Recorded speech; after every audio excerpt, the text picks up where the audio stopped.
Warpugs, this is a request from When Dawn Rises, and this is by Drachinifel, and it is an add-on to something else I've seen by the Fat Electrician on the very same person, Admiral Willis Ching. And when I checked out the Fat Electrician, everybody said you should see Drachinifel's video on it. And flat out, I'm not in any mood to dispute those things. Because, one, the Fat Electrician tells it funny and good. Drachinifel gives you, like, legitimately the data download.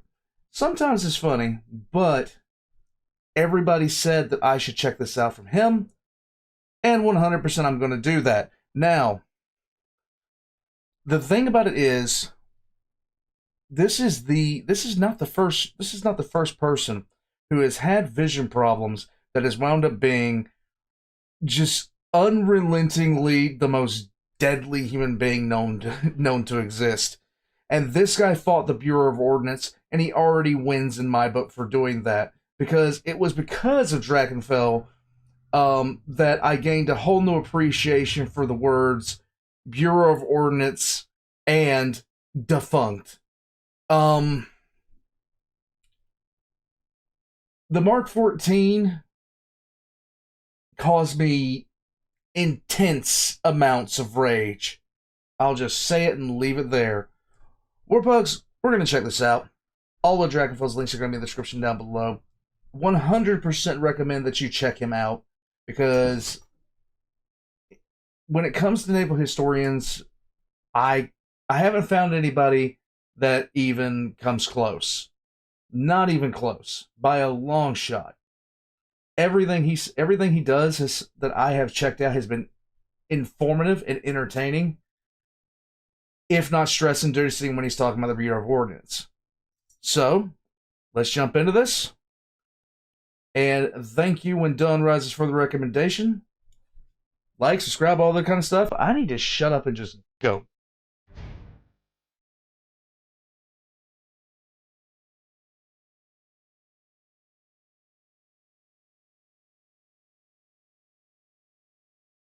Wednesday rum ration.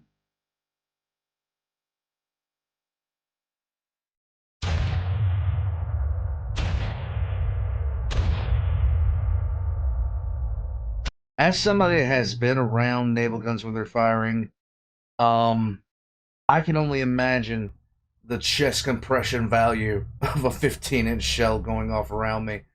The 5-inch is enough. It is enough to make you feel like a whole different kind of way about everything. So let's get back into it. Shutting up, moving on. HMS Splendid. 10 years after one Ernest J. King was born in the northwestern US, one of his most able subordinates first saw sunlight in a small hamlet in Owen County, Kentucky. The family had been there for almost as long as the USA had been a country, and the baby was named after his father, Willis Augustus Lee Sr. But, as his father's career caused them to move a few hours' walk north to a town whose population actually exceeded one's ability to easily remember every single person's name, the young Willis Augustus Lee Jr. grew up amidst a relatively large family, with his already obviously quick mind proving equally capable of excelling academically and getting him into trouble playing practical jokes on anybody within easy reach. During these formative years, another of Lee's talents began to present itself, as the young Lee would often be seen heading off into the woods with, as one observer described it, an unlimited amount of ammunition and an unlimited enthusiasm for shooting it, which, when he wasn't using his marksmanship for somewhat more destructive pranks, would also lead to his occasional retainer as a pest controller, methodically ridding public buildings of sparrows, rats, and other small vermin. 'Cause you gotta have a job in this day and age, don't you? Unfortunately, his predilection for explosives also left him with a lifelong need for thick glasses when a homemade bomb exploded in his face, damaging his eyesight. Which sucks. However, his interests lay beyond whiskey distilling and the practice of law, and in the aftermath of the Spanish-American War, Lee applied to the Naval Academy at Annapolis, arriving in spring 1904, alongside another boy who would later see notable service, Mark Mitcher.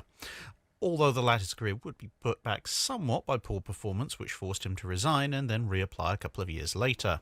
Okay. Thomas Kincaid was another classmate, albeit a somewhat more dedicated one, who would graduate alongside Lee. It would be during this time at the academy that Lee acquired his most famous nickname. With a somewhat round face and a hint of yellow to his skin tone making people think of the Chinese, he rapidly became known as Chink Lee, which gradually became modified to Ching Lee, apparently because it rolled more easily off the tongue. Mm-hmm. During his time at the academy, his training cruises whipsawed between ancient sailing vessels of pre-Civil War vintage that were equipped with auxiliary steam engines if they were lucky, through to ships like the USS Nevada, a monitor, but one that had been built less than a decade earlier and was therefore equipped with somewhat more modern machinery and guns. That thing is beautiful. With that said, Lee's preferred method of study appeared to be to speed read through books once, consign them to memory, and then get on with either drawing or shooting, his two actual main interests. There you go. Unsurprisingly, the latter netted him a gold medal for excellence in target practice, along with a place on the Academy's rifle team. Although his general study habits would also mean that he graduated almost exactly in the middle of his class. Still, one suspects that he was somewhat more proud of his shooting achievements, as he won both the National Rifle and Pistol Championships, defeating 683 other competitors, remarking later that he'd only actually meant to enter the rifle competition, but he cleared the course so quickly that he decided to wander over and join in the pistol competition because, well, he had the rest of the day available and he'd gotten bored. What are you going to do? What are you going to do? I'm just going to go win 2 national competitions. One, because I just didn't have anything better to do.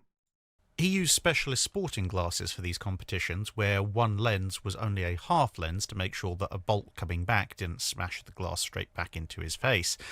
But his eyesight was the single greatest threat to his career. Mm-hmm. His classmates, however, conspired to help him by utilising their differing places in the queue for the test, courtesy of their differing surnames, to let him know what letters the chart had that day, Nice. allowing Lee to pass the one exam he otherwise could not possibly have hoped to complete simply by memorising the letters. His other achievements were then enough to lead to a recommendation that he be allowed to graduate in spite of his vision, a recommendation which was approved, and thus in June 1908 Lee graduated and was assigned to an old sailing vessel and the Navy rifle team over the summer before receiving his first true sea assignment. That is a beautiful thing right there. Look at that.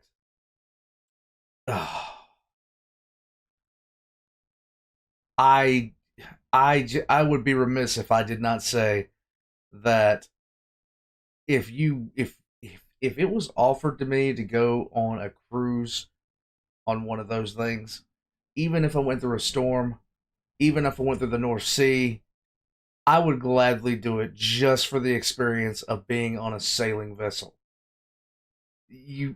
There are some things that we're just never going to see again, and the age of sail was such a big deal in human history. But my God, would I not give up a lot to get on one of those and just cross the Atlantic, just to go through Gibraltar. I'm just saying, just to go to Gibraltar, see Morocco from the deck of that ship would be amazing. The brand new pre-dreadnought battleship USS Idaho, which he joined that autumn, albeit that she was small, Those even secondaries. for a pre-dreadnought, and had only just completed, even though it was 2 years after Dreadnought herself had joined the Royal Navy. She would end up being sold, along with her sister USS Mississippi, to Greece 6 years later. But in the interim, she would be Lee's home for 2 years, allowing him to be part of the welcoming committee for the return of the Great White Fleet in 1909. After a brief stay aboard a century-old ship of the line that was then being used as an accommodation vessel, Lee next found himself bound for China aboard the small cruiser USS New Orleans, Hooray! which had been assigned to the Asiatic Fleet. Whilst there, as is tradition for capable naval officers, Lee co-authored a paper which was published in the United States Naval Institute's Proceedings Journal for early 1910. Okay. Somewhat unsurprisingly, the subject was shooting. Specifically shooting with revolvers. One of Lee's top tips was to acquire accuracy before you try for speed. Sadly, it seems that the then Rear Admiral David Beatty was not a subscriber to the USNI's proceedings, which I guess is something else I can hold against him. Promoted from midshipman to ensign in late 1910, Lee was then transferred to the small gunboat USS Helena, where he amused himself, in between helping compile various reports on Chinese internal squabbles, with challenging various other naval detachments from foreign navies to shooting competitions, which he would of course win. Of course. This happy state of affairs lasted until 1913, when he was recalled home via Collier to take up his duties aboard the battleship USS New Hampshire, with regular calls ashore to take his now habitual slot in the Navy rifle team. Aboard his new ship, Lee was placed in command of one of the ship's crew divisions, and with the ship patrolling off the coast of Mexico. The fleet then migrated to its winter sailing grounds off Cuba before returning in spring 1914, whereupon the Vera Cruz incident blew up. Lee was assigned to a landing party, but the New Hampshire's men found themselves exposed in the streets when they came under fire. Snipers were a considerable problem. Lee realised the only way to deal with them would require getting them to give away their position, and so, with a borrowed rifle, he amazed his shipmates by sitting on a street curb waiting for the telltale glint of sunlight on metal as a barrel swung his way. Then, I cannot overstate the balls on this man for doing what he did. quick as a flash, the rifle would rise, sight in on some otherwise unseen target, speak once, and then return to rest. But hunting for multiple snipers was not his only activity during the fighting. He was also responsible for commanding a detachment of men, and was commended by his captain for rescuing a wounded shipmate who was stuck in the open under a fusillade of rifle and machine gun fire. Not fun. Upon returning to the United States in July, Lee was retroactively promoted to Lieutenant Junior grade. The backdated commission, which finally reached him in late September, was marked as valid from early June of the previous year, which also meant he could collect 15 months additional back pay. Yay! He would remain aboard the New Hampshire until the end of 1950, when he was given his first shore assignment, Naval Inspector of Ordnance at the Union Tool Company in Illinois, a role which rapidly expanded to cover factories owned by different companies supplying the Navy across 6 different Midwestern states. But in early 1916, his eyesight cropped up again as an issue, with a letter arriving that stated, "You are advised that the Naval Examining Board, before which you recently appeared, found you mentally, morally, and professionally qualified for promotion, and recommended you therefore. The Board of Medical Examiners found you not physically qualified for promotion because of myopia, and recommended that you be further examined physically in 6 months in order to ascertain whether the present extent of your incapacity still exists at that time." They're doing this to a guy who just recently won 2 national awards. It wouldn't be until early 1918, after further assessment and 2 letters of recommendation from 2 separate former captains, that he was finally made a full lieutenant. There you go. Again backdated to August 1916, which led to another nice tranche of back pay. Yeah! But before he'd even had a chance to make the necessary adjustments to his uniform, Lee would receive another letter, a temporary promotion to lieutenant commander, backdated to the start of the year. The US Navy was now at war, and suddenly your ability mattered a lot more than medical technicalities. Yep. Lee's job had grown ever more complex, as not only was the US Navy's own orders for ordnance beginning to ramp up, but many of the factories that he was overseeing were now also producing weapons for Britain and France. And in addition, Lee had met the love of his life at a party in Illinois. Yay. But he felt his talents could be better used at sea and asked to be assigned to sea duty in Europe. This was granted, but he arrived for service aboard the USS O'Brien 9 days after the November armistice came into effect. As the US Navy prepared to then move most of its forces back to the US itself, this left Lee bouncing between shore assignments at various temporary headquarters, sea service again on the USS Lee, which was spelt L-E-A as opposed to his own L-E-E, and after many varied duties, he would make it home in summer 1919. Hooray! He married and was assigned once again to the US Navy Rifle Team, along with a stint as XO of the subtender USS Bushnell, albeit that one suspects that this was to allow him to be fairly easily lifted back out of that role again, as he had been earmarked for a spot on the US Rifle Team heading to the 1920 Olympics. Remember, this is the same guy they wanted to deny promotion to. Here, he proved to be in his element. Working as part of a five-man team, he netted gold in the men's 50-metre small ball rifle, gold in the men's 300-metre free rifle, gold in the men's 300-metre military rifle prone position, gold in the men's 300-metre military rifle standing position, gold in the men's 600-metre military rifle in prone position, gold in the men's 300 plus 600-metre military rifle in the prone position, silver in the men's 300-metre military rifle standing position, and bronze in the men's 100-metre team running deer with single shots. This haul was added to his existing shooting awards. By the end of his life, the display that his wife put together to display all his shooting medals has expanded to the size of a table and held over 70 separate medals and other awards and citations. By now, it was late 1920, and Lee was informed that his temporary lieutenant commander rank was now permanent. And shortly thereafter, he was given his first command. The new destroyer USS Fairfax, assigned to Destroyer Squadron 8 and based at Charleston, South Carolina. I love these paint jobs. I really, really do. The camo paints from back in the day just looks so ridiculous. I'd love to see a color version of this, something with a color put into this, just to be able to see the way this thing would have looked. It is now these days we don't get those nice little camo patterns anymore. We get haze gray and that's it. And haze gray sucks. Unsurprisingly, he quickly also became Squadron Gunnery Officer. Of course. And after 9 months, he was moved to command the slightly newer USS William B. Preston, which was then assigned to the Asiatic Fleet with the rest of Destroyer Squadron 14, heading to their new station via the Atlantic, the Mediterranean, the Suez Canal, the Indian Ocean, and thence to the Pacific, as opposed to trying a straight shot across the world's largest ocean in a collection of 4-stacker destroyers. Eventually reaching Manila in August 1922, Lee found that his old captain from the New Hampshire, Edwin Anderson, was now an admiral and in command of the Asiatic Fleet.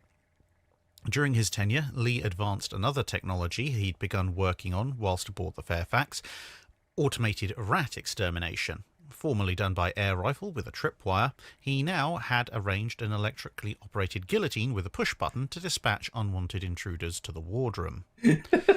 Since Lee couldn't be content without something to shoot at, he decided to pull a fast one on the Royal Navy sailors who were based at Hong Kong, allowing them to see him shoot poorly, which in turn meant that they were all too happy to accept him as part of an American shooting team in a friendly competition. Oh, yes, friendly. Until then, the British sailors had usually won when they competed against visiting American ships. Only, of course, for Lee to promptly turn the tables and clean house.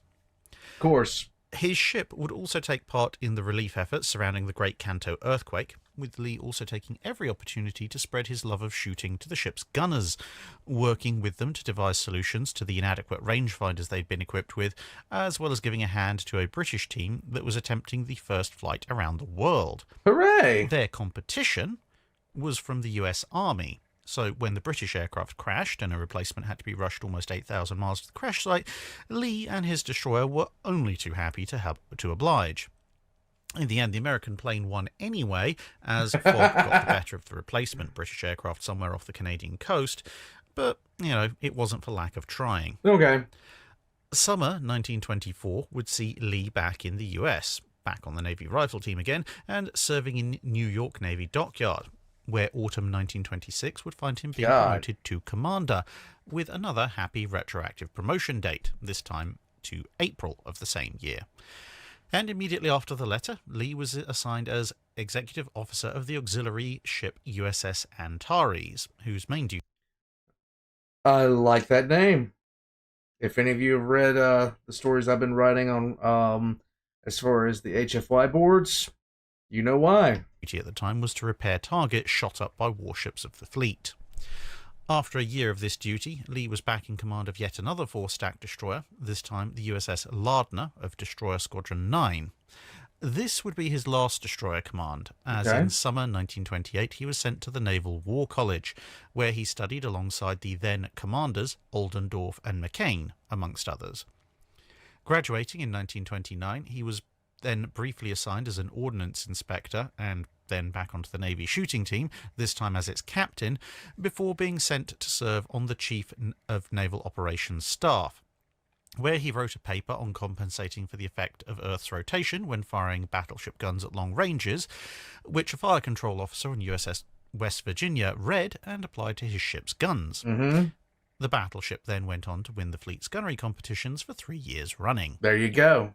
Spring 1931 saw the now Commander Lee assigned to the USS Pennsylvania, his first battleship Now that is a beautiful piece of steel right there. assignment in a decade and a half, and his first posting on a battleship that post-dated the all-big gun revolution. As fleet flagship, the Pennsylvania was seen as a good assignment, although Lee's position as navigator was probably not one he relished the most. No. But in summer 1932, the ship's captain had taken ill and subsequently died, and the XO led the ship for a few months before a new captain could be arranged, and the XO then transferred out, which left Lee as the new XO. However, he also got so involved in the ship's gunnery and improvements that could be made to that by June 1933 he was assigned to the Navy Department ashore specifically to overhaul the fleet's gunnery and tactical instructions. There you go. Completely unable to resist further practical shooting, Lee amused himself by setting up a BB gun shooting gallery that used the full length of the office and left one of his colleagues having to learn to put up with the zip and zing of small projectiles buzzing past his head en route to distant targets. Promoted to captain in August 1936, with this time only 2 months of retroactive back pay, Lee was now on his way to his first major command, USS Concord, an This rate of reassignment is absolutely insane by today's standards. You have to be on a ship for upwards, like any ship that you go to, you're going to be there for at least 2 years. At least 2 years. It's this bouncing around that they did back in the day that just doesn't happen that much anymore. Now, if you're in specific roles, yes, but for the most part, like, this kind of stuff does not happen anymore. I mean, I was only on one ship in one base in 6 years. Omaha-class light cruiser. I wish I had Having gone to demonstrated Japan. that he knew how to handle the ship, Lee then let his subordinates take over most of those duties so that they could improve their own skills. Nice. Whilst he rejoiced at the regular gunnery exercises that the ship would undertake, where he would use his own calculations to validate the Navy range tables and rangefinders and make any needed adjustments to more closely reflect the actual capabilities of his guns. There you go. Concord would distinguish itself during Fleet Problem 18, as well as more generally, collecting a variety of awards and efficiency E's during Lee's tenure in command. So, efficiency E is called, these days, it's not called efficiency E, it's called battle E. And for your ship to get battle E, it means you have to excel at all levels of ship performance, damage control, gunnery, missiles, anti-submarine warfare, anti-surface, anti-air. You have to excel at it all. So battle E is extremely hard to get. So for some reason, it doesn't surprise me in the slightest that he managed to get it. This tenure came to an end in July 1938, although he did remain aboard as he was now part of Admiral Stark's staff, at least until November when they transferred to the USS Brooklyn, and then 2 months later to her sister ship, the USS Honolulu. And on both ships, the rapid-firing 6-inch guns delighted Lee. Here they remained, except for a brief return to the Concord in early 1939 for exercises. Having seen out Fleet Problem 20 from the Honolulu, Lee left the ship in May, heading for another stint, his third, in the Navy Department. It was now time to prepare the US Navy for war. Now Assistant Director of the Fleet Training Division, Lee devoted himself almost exclusively to raising the standards of gunnery across the fleet, with extra focus on also revising the fleet's tactics. Combining his natural talents with his at-sea experience, Lee travelled the length and breadth of the country, evaluating everything from the mechanisms of fire control equipment to the layout of plotting rooms and conning towers being designed for the new US fast battleships. And, despite being a gunnery expert, he actually opposed the idea of adding more Alaska-class ships to the building schedule, instead having determined that the resources would be better put into carriers, as Lee's overriding priority was to give the men of the US Navy the best quality equipment and the best suited ships to allow them the maximum performance potential above anything else. There was a lot of back and forth between people who believed the carriers were going to be supreme and the people that just didn't. So you had a constant back and forth between those two until it was proven beyond any shadow of a doubt the carrier primacy was going to be the way of the future. After only a short while in the Pacific, where the ability of carriers to project power was shown so drastically to so many people. But I do view it as a shame that we don't have these Titans anymore, these massive battleships with dozens of guns. But at the same time, we had them while we had them, and now we have them no more. And I am sad about that. Having heard that Admiral King was unhappy with the Office of Naval Intelligence shortfalls in terms of photography, he helped to arrange a new training course that sent naval officers who would be assigned photography-heavy work to Hollywood in order to learn from the best.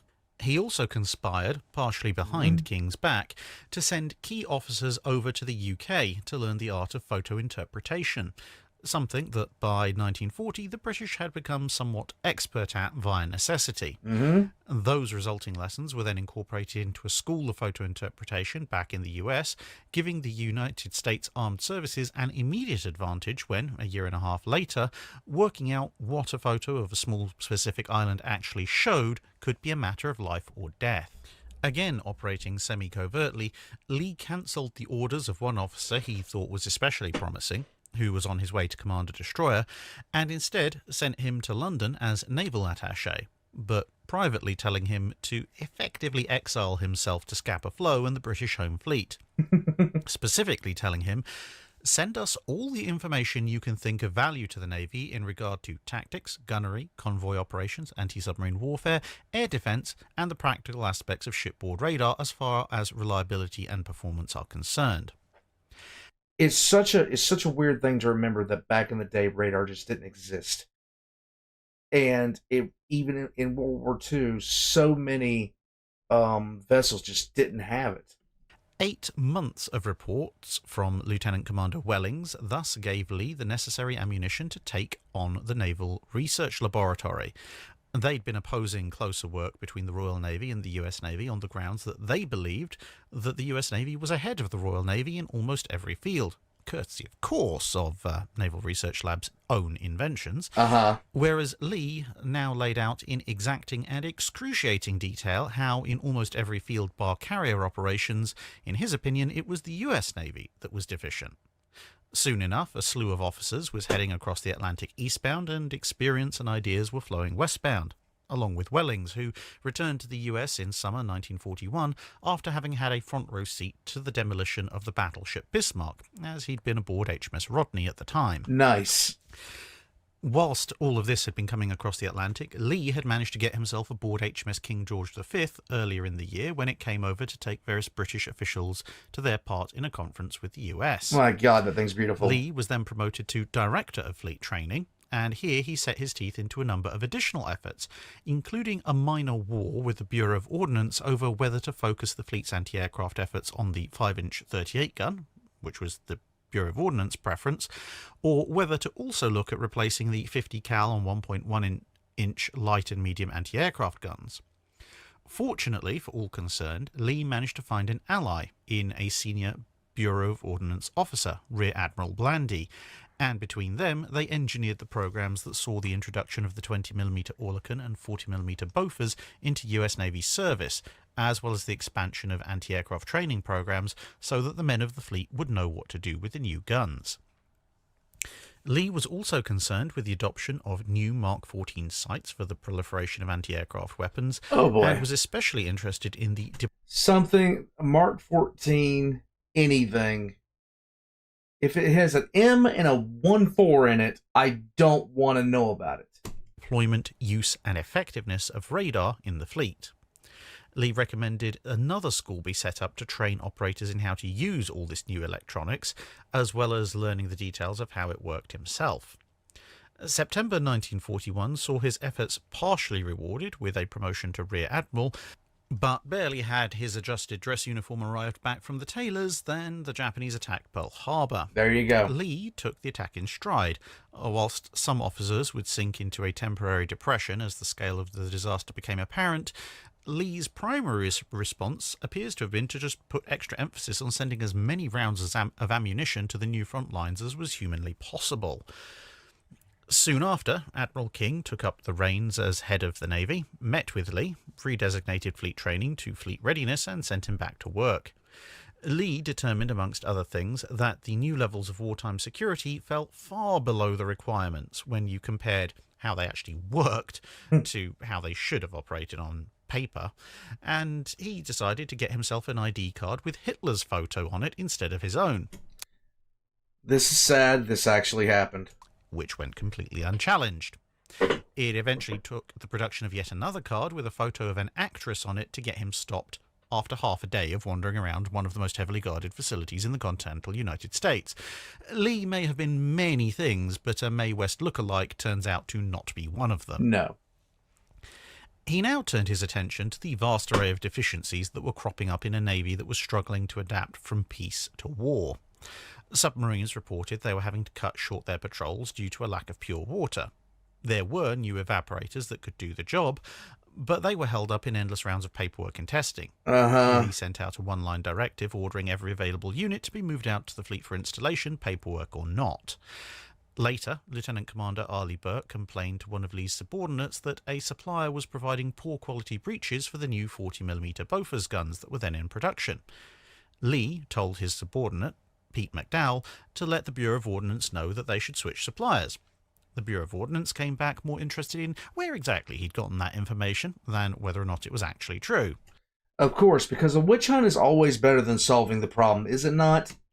To which Lee wrote back to the Bureau of Ordnance that if they had a problem, they could take it up with him, which seemed to draw a line under those inquiries. McDowell was next sent by Lee on a sleight-of-hand mission to the Bureau of Ships.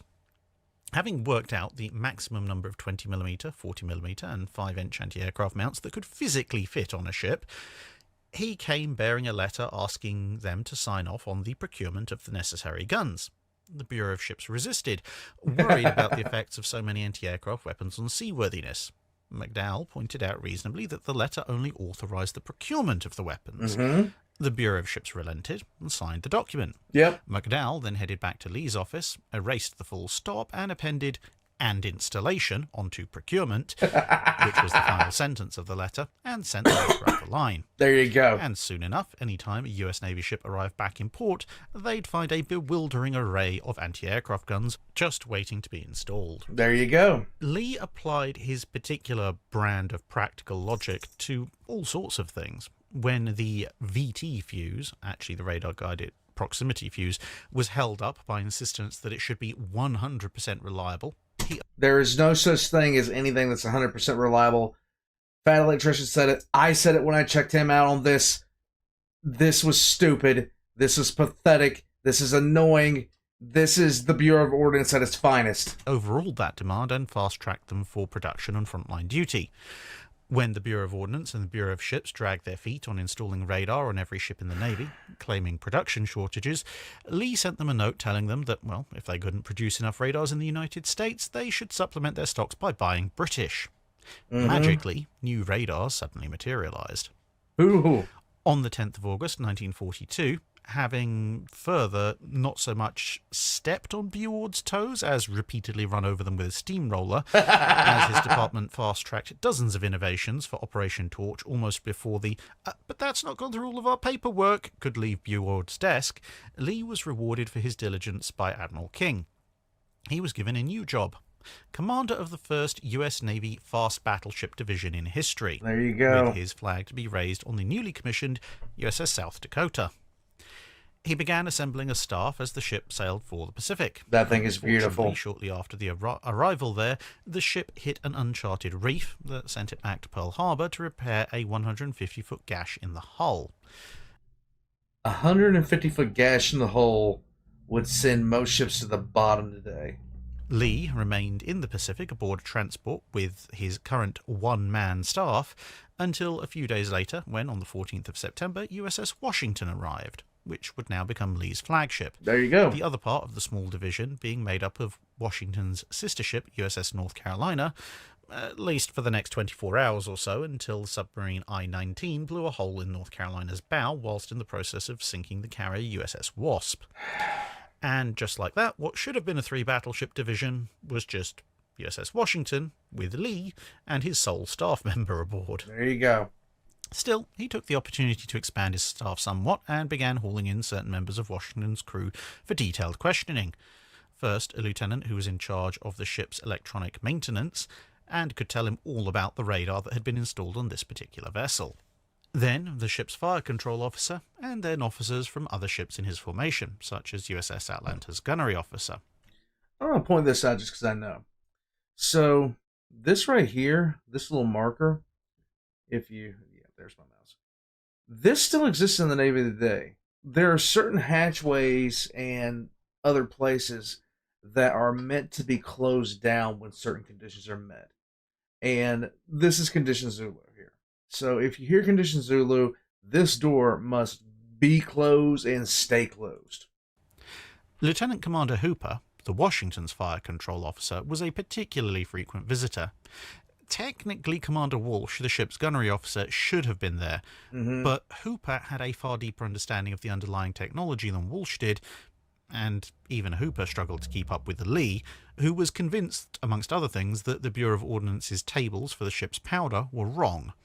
In his opinion, the powder that was powering the shells was actually far more powerful than specified, and if they used the traditional tables, that would make the ship shoot long. He devised a test, proved his point, and then told Hooper and Walsh to make the needed adjustments to their tables. Oh my god.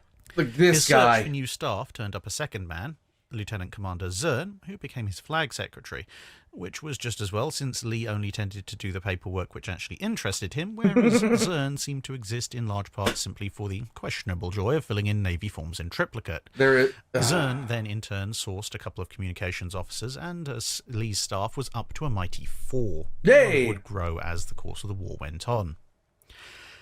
As Lee familiarised himself with the interplay and capabilities of the CXAM air search radar, the SG surface search radar, and the fire control radars, he also found something new to shoot. Yay! Glass balls that were used to hold up fishing nets, and these were now littering the ocean. So whenever the ship passed by a collection of them, Lee could usually be found blasting away at them with his pistol, usually after having invited anybody interested over the PA system to come and join him. There you go. Lee enjoyed the fact that since Washington had been designed before radar was around, its radar room had been wedged into the space that was supposed to actually be his own sea cabin, just aft of the flag bridge. This in turn meant he could easily spend plenty of time there and be, at a moment's call, back on either the flag or navigation bridges, as opposed to later ships whose own CICs were deep below the ship's armour. This, in turn, allowed him to analyse not just how the radar worked, but also how the things it monitored worked. As a result of which, a number of excursions saw the US formation entirely evade the attention of Japanese scout aircraft, simply because Lee had figured out what their search patterns were and was able to direct his formations to avoid where he knew the scout plane was going to go next. Imagine having that much foresight. As the Guadalcanal campaign heated up and Admiral Halsey took over from Admiral Gormley, Washington was gradually deployed closer and closer to the operational area, along with her escort, which consisted at the time of the cruiser Atlanta, and 2 destroyers. As well as briefing and conversing with the gunnery and fire control officers of every ship in his force, Lee kept up constant gunnery practice. Using Atlanta, stationed at 35,000 yards, and the offset fire technique, Lee had the Atlanta report back on the fall of shot. Then he'd go away, make some adjustments, and try again. Soon, despite the huge range involved, Atlanta's crew were treated to the unnerving sight of tightly grouped salvos smashing down directly in their ship's wake at each practice. If not for the offset, any one of those salvos would have completely disintegrated the light cruiser in one titanic strike. No. Lee picked up a fifth member of his staff and on the 25th of October was operating off Savo Island, where the radar operators learned to pick out the returns of ships from the returns caused by the nearby islands, mountains and rocks, which would prove somewhat useful a bit later on. USS South Dakota was also back from repairs and joined the formation, along with more cruisers and destroyers, although these smaller ships would soon be stripped away for use in other formations. As casualties mounted, the first night of the naval battle of Guadalcanal was fought, and whilst it kept the Japanese Navy away from Henderson Field, it also devastated the US formation that had fought the action. The following night, despite reservations about the use of battleships in the close waters off Guadalcanal, Admiral Lee and his two vessels were called into action, along with the four destroyers who happened to have the most fuel in their tanks and were available in the area. Lee was left with destroyers that he'd not only never worked with, they'd never worked with each other. He rapidly sent over the outlines of a plan via signal light, but there wasn't even enough time to have all the captains come aboard Washington for a brief conference. Another issue was Washington's surface search radar. Back when it was being installed, the ship's radar officer had tried to persuade the Bureau of Ordnance to let them mount it elsewhere on the ship. They'd refused, I hate hearing those three words. Stuck to their original plan, and now the ship had a 60-degree arc aft where it was blind as far as radar was concerned. Still, despite these limitations, Lee led his formation into the second night of the naval battle of Guadalcanal. The details of and the story about that particular fight can be found in the video link appearing on your screen right now, so if you want, you can go and have a look at that. There we go. And then come back to this video afterwards. But suffice to say that Lee's persistence in training the Washington's crew for excellent gunnery paid off. Although the first salvos knocked off his glasses, which were soon recovered, and after some skirmishing with the Japanese escort forces cost Lee his destroyers, in exchange for which Washington fatally damaged the Japanese destroyer Ayanami with its secondary batteries, the main action commenced. South Dakota was plagued with electrical issues and shortly thereafter by explosive ones as it stumbled somewhat blindly into the path of Japanese guns. But Lee, aboard Washington, had been tracking the Kirishima for some time. Thanks to the blind spot aft, they weren't 100% sure if the radar return was the Japanese battlecruiser or just the lost South Dakota. But when the Japanese opened fire and removed all doubt, Washington was ready to unleash instant revenge. Within 7 minutes, more than 20 heavy 16-inch shells smashed into the hapless battlecruiser, and she was done for. Although in his typically modest fashion, Lee dramatically underestimated the number of hits he'd scored in his initial reports, as he'd counted only those that he could see and visually ID as successful 16-inch strikes. In fact, the majority of his shots had either penetrated underwater and into the hull, or just punched so far into the Kirishima that their explosions weren't immediately visible externally. This bought South Dakota the time and space to withdraw, but it also left Lee and Washington as the sole remaining operational US Navy unit on the field, stuck in a close night action with a lot of angry Japanese cruisers and destroyers who were all armed with long lances. With shells whistling past left, right and centre, Lee's training again paid off as the secondary 5-inch gun crews started targeting Japanese searchlights and began to volley star shells at the enemy. This didn't affect the ship's own radar-directed gunnery, but the gunners realised that having burning white phosphorus flares floating down between the two formations was probably likely to make a bit of a mess of any optical fire control solutions aboard the Japanese ships. Yep. Washington danced its way through the night, dodging all incoming torpedoes and almost every shell, save one that made a nice neat hole in the air search radar antenna, observing the Japanese Navy's withdrawal before heading on south to safety and a rendezvous with the slightly singed South Dakota. When Lee came to the South Dakota's rescue, oh my God. I like the way the fat electrician said it better, because he basically said what Lee said when he basically powered in, and yeah, there's nothing like chanting your own name over a microphone. which was soon heading off again for repairs, the second time in its first year of service. That's a bad Washington day. also needed a bit of work, but that could be done in theatre, which included relining the boilers with new insulation bricks, as the engineers had gone so all out over the course of the night that they'd managed to melt the previous ones. Still, it was only the tail end of 1942. There was a lot more of World War II left to go. Mm-hmm. But with that said, as the Guadalcanal campaign turned into a Japanese retreat, it was a relatively quiet time for Washington, with the most excitement coming in mid-February 1943, when Lee was presented with the Navy Cross by Admiral Halsey. When asked to give a speech, he simply told the crew of his ship, "You won it. I'll wear it." Shortly thereafter, the first consignment of VT fuses, something that Lee, if you'll remember, had fast-tracked back during his time in Washington, D.C., arrived in theatre. Although orders technically forbade it, Lee had one of these new devices brought up to his cabin and then cut in half, after being disarmed, so that he could examine how it worked. Mm-hmm. He even delayed a summons by Admiral Halsey in order to learn more details of the device. Shortly thereafter, a Japanese recon aircraft was spotted on radar, and a barrage of a dozen VT-fused 5-inch rounds blazed off into the night, and a few moments later a blazing aircraft fell from the sky. Lee then pressed for a massive increase in orders for the fuse, which would duly start to arrive and be distributed liberally across the fleet in the coming months. Hooray! April 1943 saw Lee get an additional title. As well as leading Battleship Division 6, he was now also Commander, Battleships Pacific Fleet, which allowed him to manage who got command of all battleships in the theatre and who got to lead the other battleship divisions there as well. May saw the ship back in Pearl Harbor for a refit. Her SG radar was now moved to provide 360-degree coverage, and more anti-aircraft guns were fitted, amongst other changes. So basically, correct the problem that the Bureau of Ordnance started and throw more guns on it. We're right in there. God, look at that boat, man. Look at that damn thing. The sheer amount of carnage that ship can unleash is biblical. And I'm here for it. Most welcome was the departure of the troublesome 1.1-inch guns and their replacement by no less than 60 new 40mm Bofors in quad mounts. The new fire control radar was also capable of spotting the fall of shot and transmitting this directly to the fire control room, as opposed to the earlier, slightly less high-resolution radar, which also needed to be phoned through.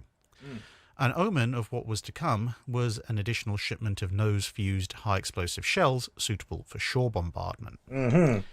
With much of the immediate fighting consisting of the remainder of the Solomons campaign, which took place in waters that were far too confined for battleship operations, Lee bounced around a number of other ships, including the USS Hercules, the USS Massachusetts, and the USS Indiana, to observe various operations, although he would inevitably always end up back aboard Washington, as it was his favourite flagship.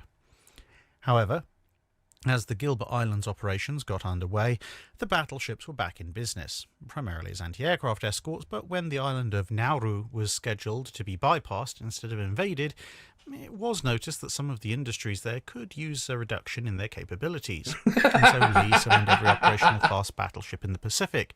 Leading from Washington, the column included North Carolina, South Dakota, Indiana, Massachusetts, and Alabama. Suffice to say, operations ashore did take something of a downturn. 16-inch shells raining on your head it's going to cause a reduction in your industrial output. I don't care who you are.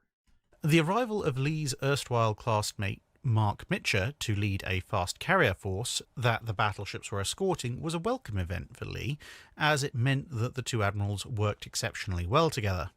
Something that might not have happened with any other two admirals, since Lee was senior to Mitcher, but Mitcher was overall in command due to the task force being centred on the carriers, which usually does lead to a few tussles between admirals.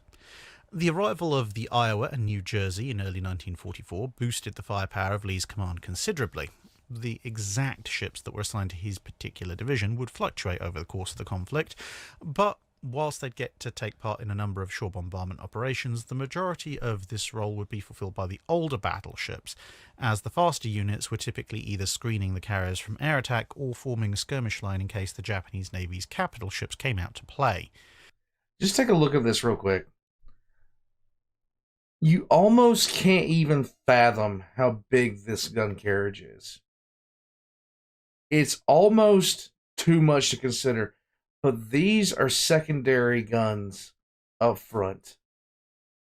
My God, those are just huge. I can't. But in February 1944, Lee was forced to change flagships when the USS Indiana began manoeuvring ahead without making Washington's bridge officers fully aware of her intentions. Yay. In the darkness, the resulting collision smashed in Washington's bow and sheared a large chunk of Indiana's armour off. With both ships headed for the dockyard for extensive repairs, Lee transferred to the North Carolina, getting back in the theatre in time for the raid on Truk and the attack on the Marshall Islands, during which time he took passage on Iowa to witness the newest US Navy battleships cut loose in shore bombardment duties. At the end of March, Lee got a promotion to Vice Admiral, the first in almost his entire career that wasn't actually backdated. And the next month, as everything was redesignated, Lee got command of Task Group 58.1, consisting of 6 fast battleships, 13 cruisers, and 22 destroyers, which was more surface combat power than the entire United States Navy had possessed in the entire Pacific Operational Theatre in the dark days of late 1942. He took this force to bombard the Caroline Islands, still commanding from the North Carolina, whilst also taking the time to visit various islands after their invasion to collect seashells, several crates of which were shipped home to his wife. What?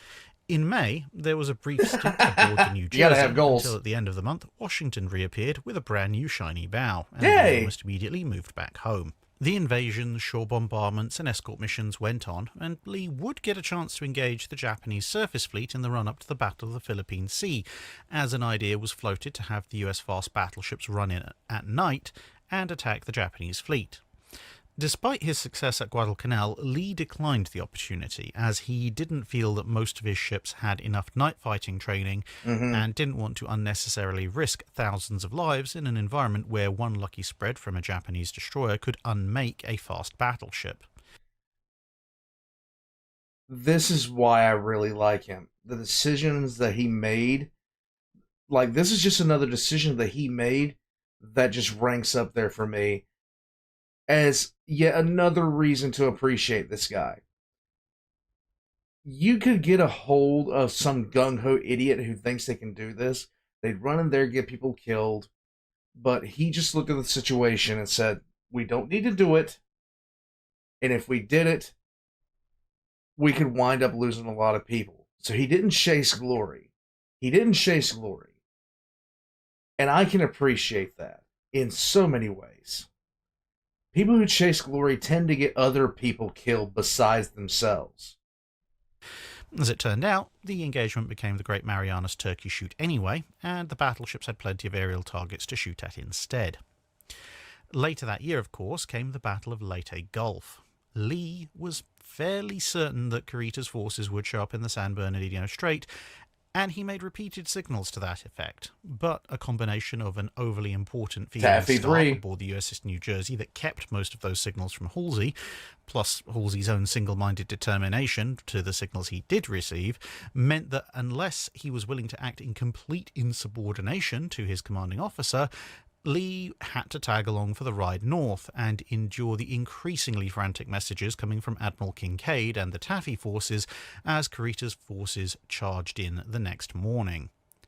Of course, this is alleged of the USS Johnson. First, is Task Force 34 guarding the San Bernardino Strait? Then, urgently need fast battleships Leyte Gulf at once. Then, our CVEs are being attacked by 4 BBs, 8 cruisers, plus others. Request Lee cover Leyte at top speed. Request fast carriers make immediate strike. And then the final plea from Kinkaid was a desperate one. He sent it in plain language rather than even bothering to take the time to encode it. Where is Lee? Send Lee. This last prompted Admiral Nimitz to take the unusual step of contacting his commanders in the field, with a famous message that, thanks to an error in decoding, read, where is Task Force 34? The world wonders. That finally prompted Halsey to order Lee to turn about and race south. There you go. Far too late, and ironically doubly depriving Lee of another chance at surface action, as high above at the time that the ships wheeled about, a US pilot observed that Lee's ships had been less than 30 minutes away from running into the remaining ships of the Japanese Navy's northern force. Oh my God. The battle carriers Issei and Hyuga. As a result, the US fast battleships accomplished nothing that day except for steaming up and down the east coast of the Philippines, much to Lee's disappointment. Turning dinosaurs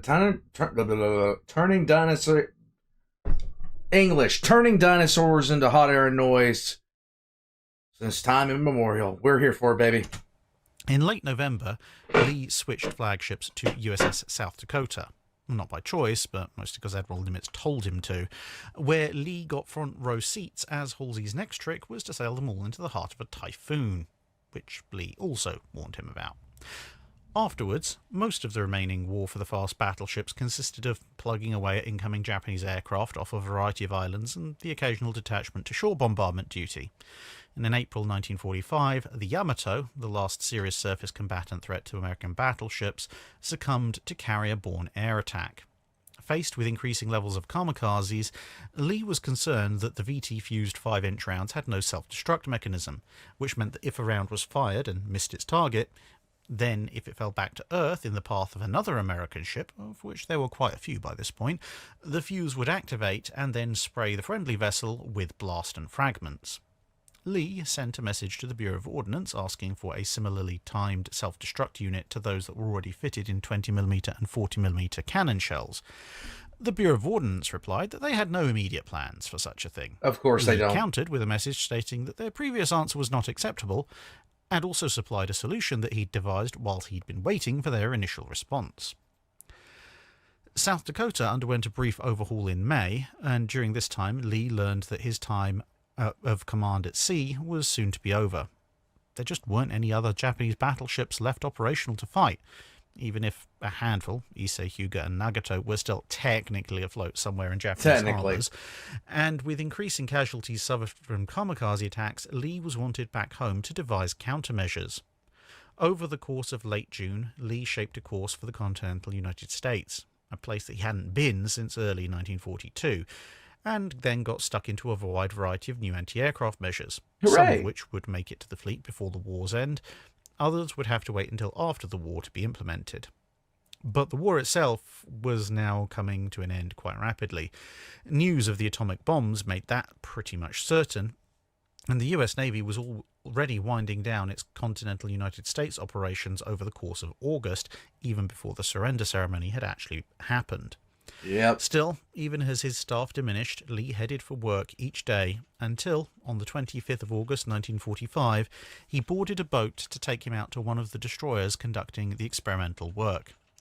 Shortly after it got underway, he collapsed. The boat immediately headed for the nearest available ship, but despite it only taking minutes to get there, by the time it arrived, Lee was already dead, victim of a massive heart attack.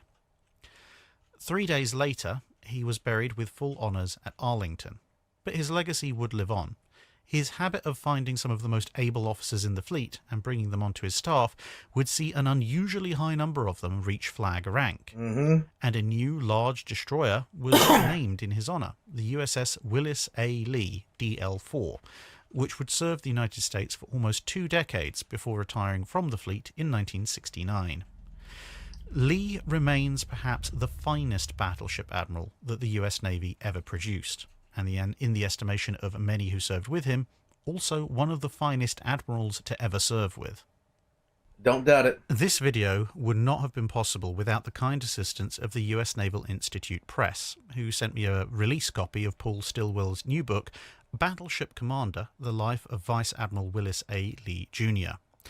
This superbly researched book sheds a lot of new light on one of the US Navy's finest officers and contains infinitely more detail than could ever be supplied by way of a video presentation like this. I highly recommend it for any student of naval history, and indeed a lot of the accounts that you've heard in this video are found in that book, along with many, many others. Nice. If you'd like to get a copy direct from the US Navy Institute, you'll be glad to know that the code DRACH, D-R-A-C-H, will now grant you 25% off all Naval Institute Press titles. Although at the time of release of this video, there's a holiday sale on till the end of the year, which will give you a blanket 50% off any purchases, and those two codes don't actually combine, but it's worth keeping in mind if you want to buy a book in 2022. Very nice. That's it for this video. Thanks for watching. If you have a comment or suggestion for a ship to review, let us know in the comments below. Don't forget to comment on the pinned post for dry dock questions. So,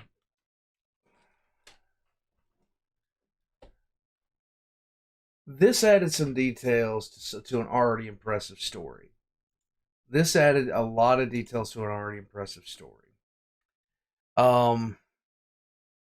I think quite seriously that any officer who shows that they care about their crew this much is somebody that I can get behind. Not only that, he showed a lot of practical knowledge. There is so much about Willis Lee that we can look to now in terms of our naval strategy. He was not a battleship, like, even though he was a battleship guy just for gunnery purposes, he knew what was coming in terms of the future of naval warfare, a carrier primacy. He knew what was coming, even though other people just really didn't think so. So, a lot of things that he did, we can still point to now in the modern Navy and see his influence there. And that's the kind of legacy that you want to leave behind. You don't always have to be the guy who ran everything in order to leave a lasting impact. You don't have to be Ernest King. You don't have to be Nimitz. You don't have to be any of those admirals in order to make a huge difference. It's because of him that a lot of ships were saved when it came to the kamikazes themselves. It's because of him that so many other things happened where we could have been facing a much more dire situation in the Pacific if he hadn't gone up against the Bureau of Ordnance when he was stationed in the United States and had to fight these rows with him. Warpugs, thank you for taking this time to watch. Thank you for taking this time to spend with me. I'm going to head off from here.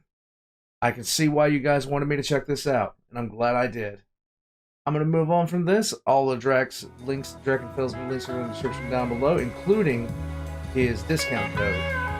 My links are going to be in the description as well, including the Patreon, merch, all that kind of stuff. Thank you guys for recommending this, and I'm out.